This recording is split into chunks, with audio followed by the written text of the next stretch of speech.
আমরা আজ থেকে 4Gর যুগে প্রবেশ করছি। ধন্যবাদ। ইতিমধ্যে 4G তরঙ্গ নিলাম সম্পন্ন হয়েছে।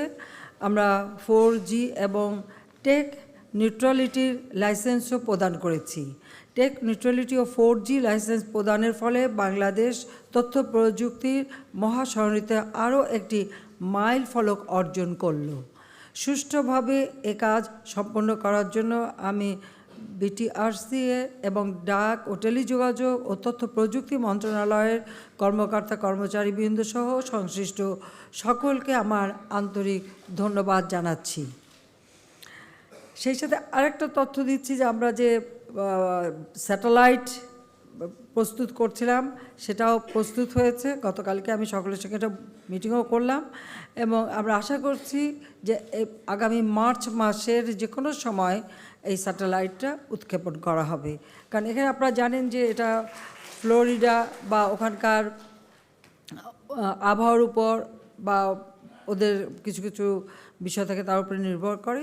তো আমরা আশা করছি যে মার্চ মাসে এটা উৎক্ষেপণ হবে, তখন আমরা আমাদের নিজস্ব একটা স্যাটেলাইটও হয়ে যাবে, যেটা আমাদের ইন্টারনেট ব্যবহার থেকে শুরু করে সর্বক্ষেত্রে একটা যুগান্তকারী পরিবর্তন আসবে। সেছাড়া আরেকটা সুখবর আছে আমাদের, সেটা হলো আপনারা জানেন যে ব্রিটেন একসময় আমাদের উপর এমবার্গো দিয়েছিল। তো দীর্ঘদিন ধরে এটার উপর আমরা কাজ করি এবং এয়ারপোর্টের সমস্ত নিরাপত্তা উন্নয়নের জন্য ব্যাপকভাবে আমরা পদক্ষেপ নেই, যার ফলে আপনারা নিজেরা তো খবরও পরিবেশন করেছেন যে সেই কার্গোর উপর যে এমবার্গো ছিল, অর্থাৎ আমরা যে রপ্তানি করি সেটা আমাদের বাংলাদেশের এয়ারপোর্ট থেকে আমরা কার্গোতে দিতে পারতাম না, অন্য জায়গায় যেয়ে সেটা পরীক্ষা নিরীক্ষা করে তারপর এটা করা হতো। তো সেই কার্গোর উপর যে নিষিদ্ধ তারা করেছিল সেটাও তারা প্রত্যাহার করে নিয়েছে, যেটা আমাদের রপ্তানি বাণিজ্যের জন্য আরও শুভ ফল আনবে।